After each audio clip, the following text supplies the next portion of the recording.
자, 그럼 우리 그 식품의 변질과 보존에서 두 번째 이제 봐야 될게요. 초기 부패 판정법이에요. 그래서 우리가 초기 부패를 판정하는 방법에는 어떤 것들이 있는지, 그리고 그 다음에 수치가 있는 것들은 수치를 좀 기억하셔야 되는데, 자, 제일 첫 번째 나온 게 바로 관능검사. 자, 그러면 관능검사는 쉽게 생각하시면 돼요. 사람이 갖고 있는 감각기관을 통한 검사라고 보시면 돼요. 그래서 시각, 후각, 미각, 촉각 이런 것들을 이용해서요. 우리가 시각을 통해서 할 수 있는 건 뭐예요? 식품의 외관, 색깔, 그리고 그 다음에 후각을 통해서는 냄새, 그리고 그 다음에 미각을 통해서는 맛, 이런 것들을 검사하는 게 관능검사 이렇게 보시면 되죠. 자, 그래서 이 같은 경우는 관능검사 손쉽게 할 수 있는 검사입니다. 그래서 이 관능검사는 그 이름 정도 이렇게 기억을 해두시면 충분해요. 근데 관능검사의 단점이 있어요. 손쉽게 할 수 있지만 사람마다 느끼는 맛이나 냄새나 이런 게 다 어떨 수 있을까요? 다를 수가 있잖아요. 그렇죠? 주관이 개입되기가 쉬워요. 자, 그래서 좀 더 객관적인 검사를 해야 되겠죠. 자, 그 객관적인 검사 중에 뭐가 있느냐? 미생물학적 검사. 자, 미생물학적 검사가 있는데요. 그 미생물학적 검사에서 바로 일반 세균수 나옵니다.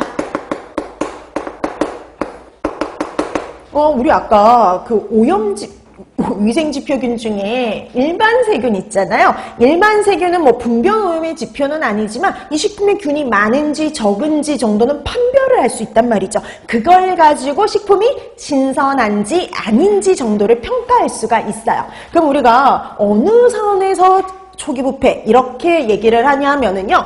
식품 1g당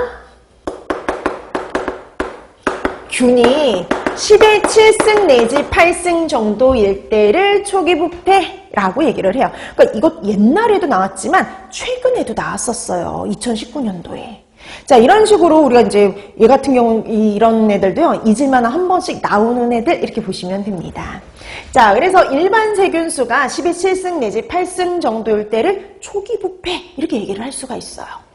자, 그 다음에 다양한 화학적 검사. 솔직히 일반 세균수 검사하는데도 24시간 내지 48시간이 걸린단 말이죠. 근데 훨씬 간단히 할 수 있는 화학적 검사법들이 있어요. 자, 이렇게 부패에 의해서 만들어지는 화학 물질을 검사하는 걸 통해서도 가능하거든요. 자, 첫 번째 어떤 애가 있느냐? 휘발성 염기질소들이요. 휘발성 염기질소들을 검사해서 신선한지 아닌지를 판정할 수가 있어요. 그래서 우리 휘발성이 있다 그러면 냄새 피우는 애들 이렇게 생각하면 돼요. 냄새 피우는 애들, 뭐 암모니아, 뭐 아니면 뭐 트리메틸 아민 이런 애들, 아민 종류들 이런 애들이 바로 휘발성 염기질소들인데요. 얘네들이 보통 30에서 40 mg% 정도일 때를 초기 부패 이렇게 판정을 합니다. 이 정도면 초기 부패야 이렇게 판정을 해요. 근데 우리 아까 휘발성 염기질소 중에 누가 있었냐면 트리메틸 아민 있었죠. 이 트리메틸 아민을 따로 검사할 수도 있어요. 그러니까 우리 뭐 생선 종류들은 바다 생선 같은 경우에는 트리메틸 아민을 따로 검사할 수도 있죠. 그래서 트리메틸 아민을 검사해서 이 트리메틸 아민의 양이 4에서 6 정도, 4에서 6mg%면은요. 얘 초기 부패야. 이렇게 판정할 수 있어요. 자, 그 다음에 휘발성은 없지만 알레르기의 원인 물질도 있었죠. 그게 바로 뭐였어요? 히스타민이죠. 그래서 히스타민을 측정해서도 가능합니다. 얘는 뭐 수치까지는 기억하실 필요 없어요. 자, 그 다음에 또 뭘 가지고 가능하냐? K값을 가지고 가능합니다. K값이라는 건 ATP의 분해 정도인데요. 우리가 보통 부패가 진행이 되면서 ATP가 점점 분해가 되거든요. 그래서 이 ATP가 분해된 정도가 60에서 80% 정도일 때를 초기 부패라고 판정을 해요. 그리고 마지막 pH, 수소이온 농도 이걸 통해서도 알 수 있어요. 그러니까 우리가 pH가 6.0에서 보통 6.5 요 사이에 있으면 초기 부패라고 판정을 합니다. 우리 아까 그래프 혹시 기억나세요? 4호 pH의 변화 그래프.